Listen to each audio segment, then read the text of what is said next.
Good afternoon friends, বলো তোমরা সবাই কেমন আছো? আমি ভালো আছি। আজকে আমি আর কোনো ব্লগ দিলাম না, আজকে শুধু একটা ছোট্ট ঘটনা তোমাদের বলবো। সেটা হচ্ছে কালকে আমার সাথে কালকেই ঘটেছে। আচ্ছা, কালকে আমার ডাক্তার দেখানো ছিল এই হাতের যে সিটিএস কার্পাল টানেল সিনড্রোম, আমার যে প্রবলেমটা হয়েছে রিস্টে, দুটো হাতেই এই রিস্টের এখানকার যে ভেনটা মোটা ভেনটা, মেন ভেনটা, ওটা সাপ্রেস হয়ে রয়েছে। তো সেই জন্য ব্লাডটা এখানে আসতে পারছে না, যার জন্যে আসছে বা যেতে পারছে না, এরকম একটা প্রবলেমের জন্য হাতগুলো আমার ঝিনঝিন ঝিনঝিন করে সব সময়। তো সেই জন্য ডাক্তার দেখাচ্ছি, মোটামুটি 5 মাসে পড়লো। তো যা যা ডাক্তার ওষুধপত্র, ফিজিওথেরাপি থেকে শুরু করে সমস্ত চলছে এখনও। তো কালকে আমার ডাক্তার দেখানোর ডেট ছিল, তো কালকে ডাক্তার দেখাতে গেছি। ডেট ছিল তোমার, টাইম ছিল সন্ধ্যে 6টায়। ঠিক আছে, 6টার সময় ডাক্তার ডিসপেন্সারিতে বসেছি। তো ডাক্তার আমাদের নামটা আসার একটু আগে আমাকে ডাক্তার বলেছিল যে হাতে একদম খালি হাত করে রাখতে। ডাক্তার বলেছিল যে একদম পুরো খালি হাত করে রাখতে। তো আমি এটাতে একটা এরকম ধরনের চুড়ি পরেছি, বালা পরেছিলাম, সেটা খুলে দিয়েছি। আর এইটাতে এই কটটা পরে রয়েছি। তো আর আংটি আমার সবসময় পরা থাকে, প্রায় আজকে 15 বছর ধরে আমার একদম আংটি পরা রয়েছে। তো আমি কি করেছিলাম, 4টে আংটি পরেছিলাম, এই হাতে 3টে আর এই হাতে একটা। তো আমি ডাক্তারের ডিসপেন্সারিতে ঢোকার আগে, ডাক্তারের কাছে পৌঁছানোর আগে আমি আমার 4টে আংটি খুলে আমার হাজব্যান্ডকে দিলাম যে তোমার পকেটে এগুলো রাখো, নাহলে ডাক্তার আবার হয়তো বকতে পারে যে আপনি এতগুলো আংটি পরে আছেন কেন, যাতে ব্লাডের কোনো প্রবলেম, আপনার এমনিতেই ব্লাডগুলো এখানটা দিয়ে প্রবলেম আছে।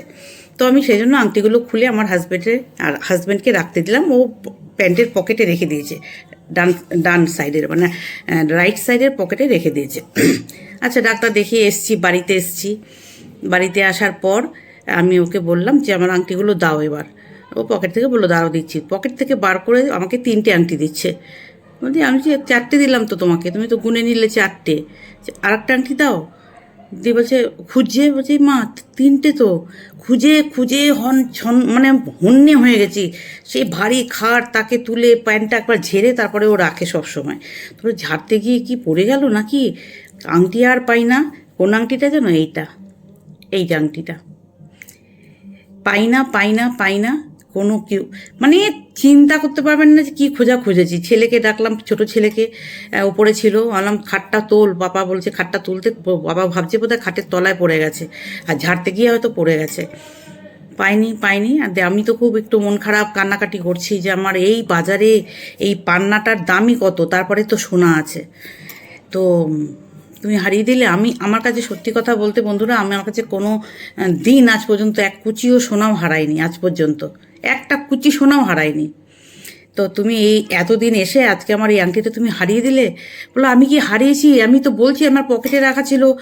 কিছুতেই মেলাতে পারছে না যে পকেট থেকে এই ভারী আংটি, 4টে আংটি একসাথে রাখা আছে, কি করে কোথায় পড়তে পারে। রাত্রিবেলা সেই ডাক্তারের কাছে গেল, ওখানে গিয়ে যেসব পেশেন্টরা বসেছিল তাদেরকে উঠিয়ে যা ওখানে সমস্ত ছানবিন করে খুঁজে এসছে। গোটা রাস্তা আসার সময় খুঁজতে এসছে, পাই না। ঘরে খুঁজলাম, পাই না। কিছুতেই মন মানে না। রাত্রিবেলা ঘুমিয়ে গেলাম, সকালবেলা উঠে তাও মনটা আমার, আজকে সকালে উঠে মনটা তাও আমার খুব খারাপ হয়ে আছে। দিয়ে আমার দিকে তাকিয়ে বলছে, সত্যি তুমি কি ঘরে আংটিটা পেয়েছো?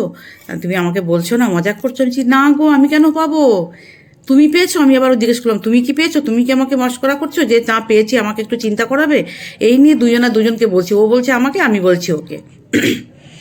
দিয়ে সকালবেলা উঠে আবার ও ভোরবেলা উঠেছে, বুঝতে পারছো? ভোরবেলা উঠে ও গেছে ওখানে গিয়ে ওই যেই ডাক্তারের ডিসপেন্সারির কাছে মানে আমরা গেছিলাম, সেই ডিসপেন্সারির সামনে, ডাক্তারখানার সামনেই দাঁড়িয়ে নিচের দিকে তাকিয়ে আছে এইভাবে, যে এইখানেই কোথাও পড়লো। করতে একটা গাড়ি দাঁড়ানো ছিল, স্ট্যান্ড করা ছিল, সেই স্ট্যান্ড করা গাড়িটার ঠিক পাশে আমার এই আংটিটা নিচে পড়েছিল। নিচে পড়ে এই সবুজ রঙের এই পাথরটা, দেখো এই সবুজ রঙের পাথরটা একটুখানি উঁকি মারছিল, আর বাকিটা সব ধুলোয় চাপা পড়েছিল। ও তাড়াতাড়ি করে পায়ে করে, তাও ও ভাবছে নিচু হয়ে খুঁজবো, সকালবেলা লোকে দেখবে। তো ও কী করলো, পায়ে করে একটু নাড়া দিল এইভাবে ওই জায়গাটা। তখন এই আংটিটা বলছে আমার হার্ট অ্যাটাক হয়ে যাওয়ার মতো অবস্থা। আংটিটা পেয়ে আমার বুকের ভিতর এত মানে আনন্দে, মানে মানুষের বলে না আনন্দে চোখে জল আসা, মানে দুঃখেও চোখে জল আসা, আনন্দে ওর মুখে মানে মানে কী যে হচ্ছে বোঝাতে পারবে না। দিয়ে এনে রেখে দিয়েছে ঘরে।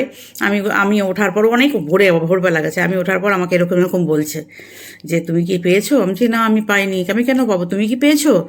তো কিছু বলে না লাস্টে আমাকে সমস্তটা বললো যে তুমি ঘুম থেকে ওঠার আগে আমি ঘুম থেকে উঠে ওখানে গিয়ে খুঁজে তারপরে এই আংটিটা পেয়েছি, এই নাও তোমার আংটি। আর বাড়িতে এসে আমাকে বলছে তুমি কান্নাকাটি করো না, তোমাকে আমি বানিয়ে দেবো, আবার তুমি কান্নাকাটি করো না, তোমাকে আমি বানিয়ে দেবো। আমি বললাম তুমি যতই বানিয়ে দাও, এই বাজারে এই আংটিটার দাম এখন নাই করে প্রায় 50 থেকে 60 হাজার টাকা, যা সোনার দাম এখন। এই পাথরটারই দাম আজকে 20,000 টাকা, পাথরটারই দাম। তারপরে তো আবার এই সোনা আছে। তো তুমি 50 থেকে 60 থেকে 70 হাজার টাকার জিনিস তুমি কিন্তু হারিয়ে ফেলেছো। এইটা তুমি আমাকে কিন্তু এই সেম পাথরের সেম আংটি তুমি বানিয়ে দিলে তোমার এখন 60 থেকে 70 হাজার টাকা লাগবে। তাহলে এই টাকাটা তো তোমার এক্সট্রা বেরিয়ে যাচ্ছে, তাই না? আমার কিছু এলো কি? তুমি আমাকে সান্ত্বনা দেওয়ার জন্য বানিয়ে দিলে, ঠিক আছে, কিন্তু এটা তো আমার দরকার ছিল না, তাই না? তো এইটাই ছিল ঘটনা বন্ধুরা। যাকে একটা কল চলে এসেছিলো, যার জন্য আমি ডিসওরিয়েন্টেড হয়ে গেছি।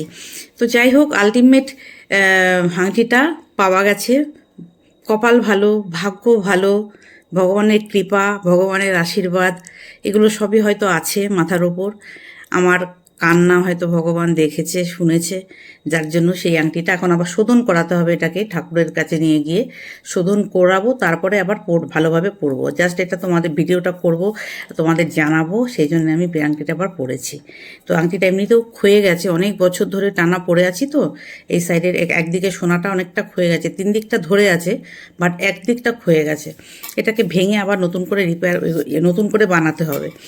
তো এটাই ছিল তোমাদেরকে জানানো যে বছরের প্রথমে আমার গুরুদেবের দিনে, মানে শুক্রবারটা হচ্ছে আমার গুরুদেবের দীক্ষিত দিন। আমার শুক্রবার আমি নিরামিষ খাই।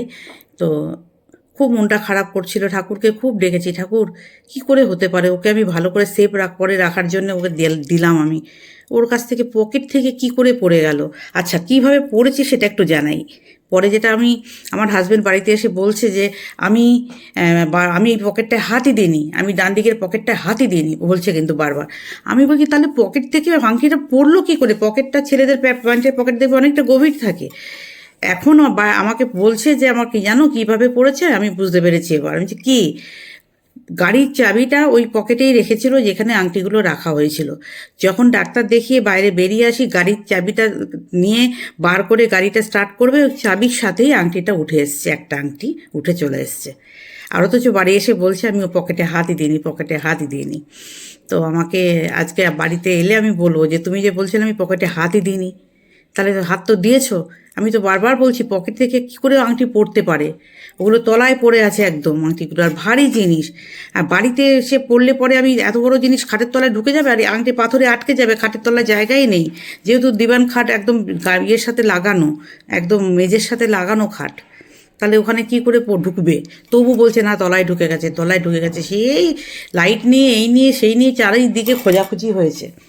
বুঝতে পেরেছো? আচ্ছা, চলো বন্ধুরা, এইটুকুই তোমাদেরকে জানানোর ছিল। খুশির খবর বলো, দুঃখের খবর বলো, দুঃখ থেকে খুশিটা পেয়েছি, এটাই তোমাদেরকে জানানোর ছিল। চলো টাটা, বাই বাই।